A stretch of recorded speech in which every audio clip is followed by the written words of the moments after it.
What's up, guys? We are back with NFL playoff action here on Saturday. We're looking at these AFC and NFC divisional playoff games. Let's dive in. We're going to break down both these games, find the value out there on the side and the over-under. We're going to look at injury reports. We're going to look at all that kind of good stuff, and we're also going to look at some player props for each one of these games. These videos are actually pre-recorded earlier in the week. I'm actually probably at the hospital right now as you're seeing this, or just getting home with my newborn son. So very, very excited about that. There's a link down in the description to Twitter. You can follow me there, or I'll also be posting updates here in the community post. So stay up to date on what's going on with me and what's going on with these plays there in the pinned comment. Subscribe to the channel so you don't miss out on any of my daily videos. We'll be back to daily videos very, very soon. Hopefully there on Monday.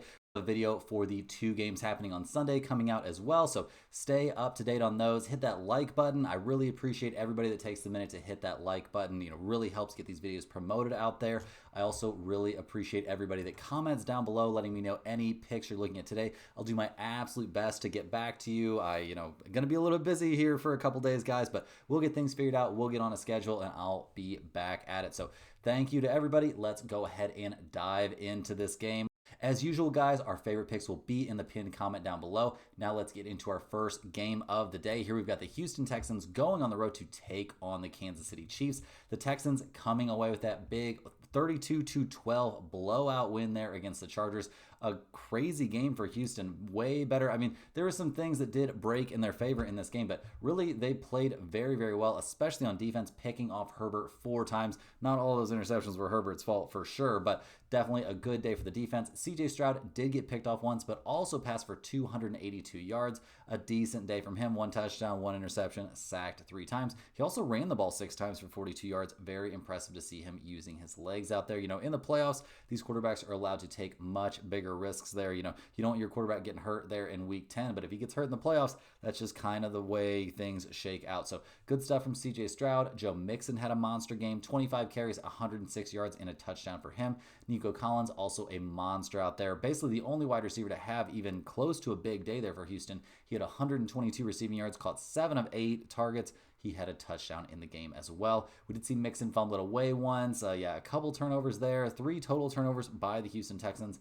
Obviously not ideal. The defense was amazing though. 4 sacks, 4 interceptions. They held the running game in check. They did give up almost 200 passing yards to McConkey, so that's something we'll be looking at here in this matchup. But a very, very good day from Houston defensively, giving up only 12 points, well above, their season average. A very, very good day for, a defense that I personally thought was going to have a pretty rough time in this matchup. So good game there for the Houston Texans. They've got to be pretty pumped here coming into this one. They do have to go on the road here, which is a little bit tough. They come into this game. They're going to be missing Shaq Mason there at right guard. He is going to be missing this game. Kind of brutal to not have your full, offensive line there, especially going against a team like the Chiefs. We'll see what they can make happen. But other than that, the Houston offense is healthy and ready to go. On defense, they're also, without any injury issues. Doesn't seem like there's going to be any discipline for that, pretty clear punch to the head against McConkey there. So looks like it should be a full strength defense there for the Houston Texans. They're going to have another chance here to, back up what they did last week, but they're going to have to do it on the road this time as they take on the Chiefs, who come into this game, guys, having basically, 3 weeks off of, for guys like Mahomes and stuff like that. Like, this is a very well rested. The idea is you want to be rested, but not rusty. The Chiefs finished the regular season 15-2. They obviously, gave one away there against Denver, losing their last game of the regular season, which was meaningless to them. 38-0, but none of the starters played. It was, a big rest day for them. Their last real game was at the Pittsburgh Steelers. They got a blowout 29-10 win there at Pittsburgh. A great game from Mahomes, 3 passing touchdowns, 320 yards through the air. He looked very, very sharp, was sacked 0 times. Didn't do that much running, but he did take off once for 12 yards, and I think we'll see him very willing to use his mobility here in the playoffs when the stakes are the highest. Nothing crazy there from the running attack. I do expect them to try and establish the run in this game. We'll see how that goes. Kelsey had a big day. Xavier Worthy had a big day. Justin Watson caught both of his targets for a touchdown and 60 yards there. So a very, very good day out there for that Chiefs offense, albeit against a Steelers defense that, didn't look too great here at the end of the season. So maybe They don't deserve full credit, but how much better is this Houston defense than that Steelers defense? They looked great last week. We'll see if they look great again this week. Big stuff there for the Chiefs defensively all season long. Obviously, they had a really good game there against the Steelers in their last real game. They had 5 sacks, 1 interception. They've got to be pretty excited to be going up against a not full strength offensive line there for Houston. So that's a big deal for the Chiefs. And just in general this season, they've been an elite defense, guys. Defense has really been the strength of this team. 4th in the NFL, giving up 19.2 points per game. This is just a monster of a defensive team. So we'll see what they can do to slow down C.J. Stroud, Joe Mixon, and Nico Collins. Coming into this game, guys, we see the Chiefs are fully healthy. Everybody ready to go. I guess Jawan Taylor is technically on the injury report listed as questionable, but there's no way he's not going to be playing. Yeah, he's back at practice. He's good to go. He's going to be playing. We see Pacheco technically on there, Mahomes technically on there, but both these guys, they're practicing. They're ready to go. Obviously, Mahomes, no imaginable shot he's missing this game. On defense, they should be good to go as well. They've got a couple guys left over there on the injury report, but they're all going to be rested, practicing, and ready to go here for the biggest game of their season so far. The Chiefs looking for that three-peat. We'll see what they can do. They will be healthy and ready to go for this one. Looking at the weather for this game, a very important consideration here in a game in Kansas City. It's looking like it's going to be around 26 degrees. There's going to be a huge temperature drop from the day before. It's going to be in the mid 40s on Friday and then drop to the mid 20s there on Saturday. So a big temperature drop. We're going to have 10 to 15 mile an hour winds. It's going to be overcast, and it's going to be getting colder out there throughout the course of this game. It's an afternoon game headed into the evening. As soon as that sun starts to go down, you get into the shadows, it feels an awful lot colder. So I do think the weather, or just the temperature mostly, is a consideration here for a Houston Texans team that's used to playing in warm weather and inside. So I do think that's a consideration we have to be thinking about in this game. Houston, guys, they're 8-2 against the spread this season. They're 4-1 against the spread on the road, and they're 5-4-1 against the spread coming off of a win. They're also 11-7 to the under. The Chiefs, they're 8-9 against the spread, 3-5 against the spread at home. 0-1-0 against the spread after a loss. They're 10-7 to the under this season. So, guys, first up here, I think you definitely want to take a little bit of a look towards the under. I don't think we're going to see a terribly high-scoring game out there, but we also have a very low total of 41.5. So I'm not super interested in this over/under, kind of as usual here for me, but I'm very interested here in the Kansas City Chiefs. I think they're at -7.5 in very good shape to win this game. By somewhere around 10 to 13 points. I think they're by far the better, more experienced team here. Mahomes in the playoffs, never a bad idea. Usually you want to find spots where he's less than a field goal favorite. I'll give you guys that, but I think here against the Texans, especially with Kansas City coming into this game so well rested, they're in a fantastic spot. If you do think this is a game that Houston could maybe stick around in, I would advise you to take Houston in the first half. I think they're getting around something like 4.5 points or something like that as their first half spread. So maybe take them in the first half, but I think the Chiefs are going to turn things on and end up dominating this game in a big way. And I think we'll see Houston be a little bit uncomfortable there. Maybe the passing game won't be quite as sharp there. And I do think the Chiefs are going to be able to pressure C.J. Stroud and slow down Joe Mixon enough to make it to where they're going to have to throw the ball. So definitely give me the Kansas City Chiefs to get the win and cover. And this one, that's a play that's definitely going in the pinned comment. Now, guys, let's hop over and look at some player props for this game. First up, I like Travis Kelce here over 49.5 receiving yards at -135. He had 84 yards in their game against the Steelers. I'm expecting a big day out there from him in this one. Mahomes is going to be looking for him early and often here in a playoff game. That's a big, big deal, and they have one of the best connections that exist in the NFL today. I also like Xavier Worthy here over 49.5 receiving yards at -125. He's been over that number the last 2 weeks that he played. McConkey had a monster day there against Houston. I think we'd see Worthy and Kelce kind of share a monster day here against this, not necessarily amazing Houston defense. And on the Texans side, guys, I like Nico Collins here over 79.5 receiving yards at -120. He had 122 yards, caught 7 of 8 balls last week against the Chargers. I think the Chiefs are a better defense than the Chargers. Obviously, I don't think that's, huge news here, especially given what happened last week. But I do think Nico Collins, just with everything he's got going and being C.J. Stroud's #1 target, him getting to 80 receiving yards does not seem like much of a reach to me. I also like Mahomes here over 249.5 passing yards at -115. He's coming off a huge day against Pittsburgh. It's the playoffs. It's time for Mahomes to shine. This probably isn't a play that's going to end up in the pinned comment necessarily, because I do think if they have the opportunity, the Chiefs would love to run the ball a lot in this spot, but I don't hate this Mahomes to get to 250 passing yards either. He is a big-time player, and him having a big day throwing the ball here, especially against this Houston defense, does not seem crazy to me at all.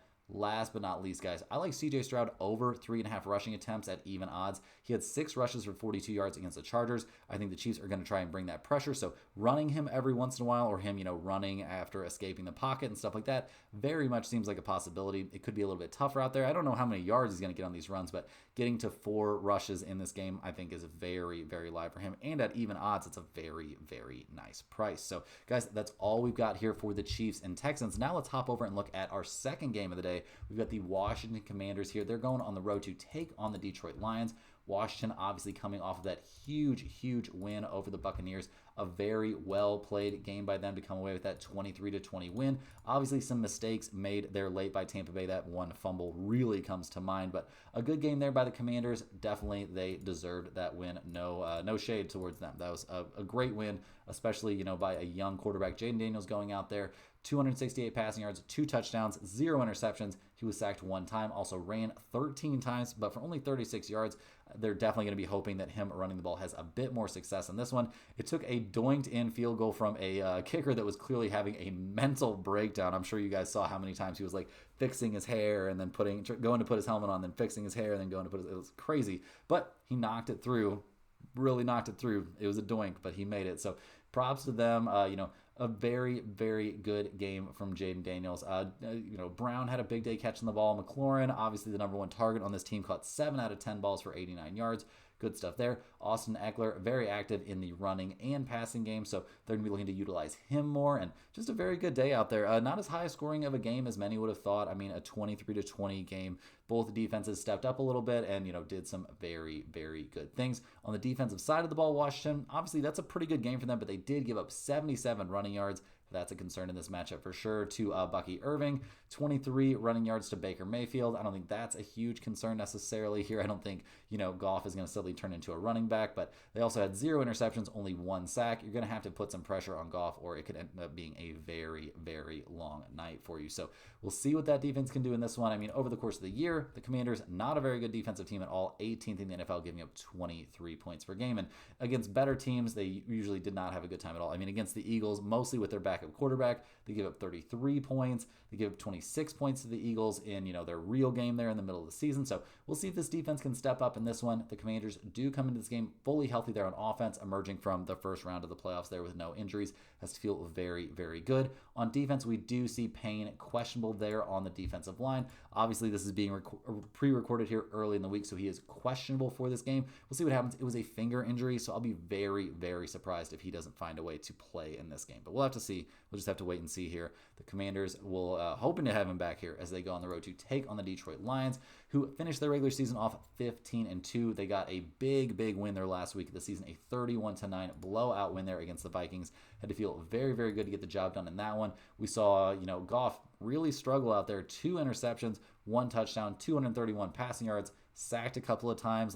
Things did not look amazing in the passing game necessarily, but Jahmyr Gibbs was there to carry this team to a win. He had 139 yards on 23 carries and 3 rushing touchdowns. We also saw Craig Reynolds have 8 carries for 39 yards, doing a good job of, giving Gibbs a couple of snaps off every once in a while. Amon-Ra St. Brown, a decent day, caught 6 out of 7 balls for 77 yards. Sam Laporta, 63 yards, caught all 7 of his targets. So the wide receivers are doing good. The problem is the occasional Jared Goff throwing the ball to the other team. So sure, something to be aware of in that aspect, guys. But, not a bad day. They end up winning 31-9. The defense really going nuts out there. I mean, they really seemed like they were messing with Sam Darnold. I mean, he only completed 18 of 41 passes. So a very good day by the secondary. Some mistakes by Darnold in there for sure, though. They did a decent job, but not a great job. Maybe a mediocre job of holding down the run. But they had such a nice lead there. They weren't really, the Vikings couldn't really just settle in and run the ball. So good stuff there. They held Justin Jefferson, only, caught 3 of 9 targets. So that's a big day for any secondary. And a very good effort there from a Lions defense that's been decimated by injuries this season. So we'll see what they're able to do in this one. I mean, over the course of the year, Detroit, still a very good defensive team, 7th in the NFL, giving up 20.1 points per game. So we'll see what happens in this one. The Lions come into this game very healthy out there, looking good there on offense. On defense, we do see Arnold questionable there at cornerback, but I think there's a very good chance that he plays in this game. So overall, health, not really a big concern right now for the Lions. I think they've had all this time to rest. They're good to go. The defense is obviously a shell of the defense they were hoping to have at this point in the season, but those season-long injuries can really be pretty brutal. So looking at the weather report for this game, obviously, it's going to be cold up there in Detroit, but this is a game that's taking place in a dome, so no huge considerations there. The trends for this game, guys, and the numbers for this one, the Lions are 9.5-point favorites. We've got a total out there of 55.5. Washington, they're 11-6-1 against the spread this season. 4-4-1 against spread on the road, 8-3-1 against spread after a win. They're also an over team. They're 11-7 to the over. Detroit, they're 12-5 against the spread this season, a great against spread team. They made us a lot of money over the course of the year. They're 5-4 against spread at home and 9-5 against spread coming off a win. They're also 9-8 to the over. So both teams showing trends towards the over, but I'm definitely leaning towards the under in kind of a significant way, guys. This could be a spot where I dip my toes back in and actually take an under play in the pinned comment, because both teams here are really going to want to run the ball. I think that's a huge aspect of how, the Lions keep the ball out of Goff's hands, keep him from making these big turnover mistakes that could end up costing them a game. So I think they would love to run it as much as they possibly can there with Gibbs, and we'll see if that dream actually comes true. For Washington, they would also love to run the ball as well, guys, letting Jaden Daniels run it, just letting the running game control the time possession, all that stuff, get Austin Eckler carries, get Brian Robinson Jr. carries. Like, that would really be, very beneficial for both teams if they're able to establish the run. So lots of running, the clock's running, that equals lower totals. And on that same, side, like they go together, guys, I am taking the Washington Commanders getting 9.5 points in this game. I think the Lions defense had a great week last week. I don't know if that's exactly going to happen in this one. I think we see a very close one-score kind of game. Washington played really, really well. Jaden Daniels did not look shook at all out there. So I'm not scared of this Lions defense, despite having a good day against the Vikings. I think, I think this is a much better Commanders offense than Vikings offense. So go ahead and give me the Commanders and the points in this one. I think they find a way to keep this game very, very close. Now, guys, let's hop over and look at some player props for this one. First up, I like McLaurin here over 69.5 receiving yards at -105. He had 89 yards, catching 7 out of 10 targets in the win over Tampa Bay. He's clearly Jaden Daniels' best and favorite target, so I think he's going to get plenty of targets in this game, probably 10 at least, even if they are successful running the ball. And if he gets 10 targets, it's very unlikely to me that he's not going to find a way to get 70 yards in this game. On the other side, Amon-Ra St. Brown, guys, I like him under 79.5 receiving yards in this game at even odds. He caught 6 out of 7 last week. Great. Or not last week, but against the Vikings. Only 77 yards in that game. So he's got to get more catches in a game where they're going to want to run the ball just as much. Like, I don't know. That seems like a bit of a stretch to me. Obviously, he could get that many yards in one catch and run. Like, it's not impossible. So it's probably not a play that's going to go in the pinned comment, but I definitely think it's a good spot for him. A spot that I think is a very nice spot here. I like Jared Goff under 274.5 passing yards at even odds. They want to run it, guys. He only had 231 passing yards against Minnesota. He was throwing the ball to the other team. They want to avoid that as much as they humanly possibly can. Taking the ball out of his hands, just handing it off as long as they're having success running the ball, which I think they will have here against this Washington defense. I'm expecting Goff to not end up throwing the ball that many times or ending up with that many passing yards. And last but not least here, guys, I like Jaden Daniels over 9.5 rushing attempts at -115. He had 13 carries against Tampa Bay in that win. I don't see any reason they're going to run the ball with him less. I think he'll have more success running the ball here against this defense. So definitely give me Jaden Daniels here. They're going to be very wary of him running the ball, obviously. So there could be a spy situation and all kinds of stuff, but I still expect him to get to double-digit rushing attempts in this game. That's all we've got for these Saturday games, guys. Hit that like button for good luck on all of your bets. Subscribe to the channel if you're new over here. Let me know in the comments any questions you have about the games today. Thank you for watching. This is probably going to be like a day where I'm hopefully home with my brand new son. So appreciate all the love in the comments. Thank you guys for watching. We'll see you tomorrow where we will break down all of the, or both of the Sunday NFL games there for more NFL playoff action.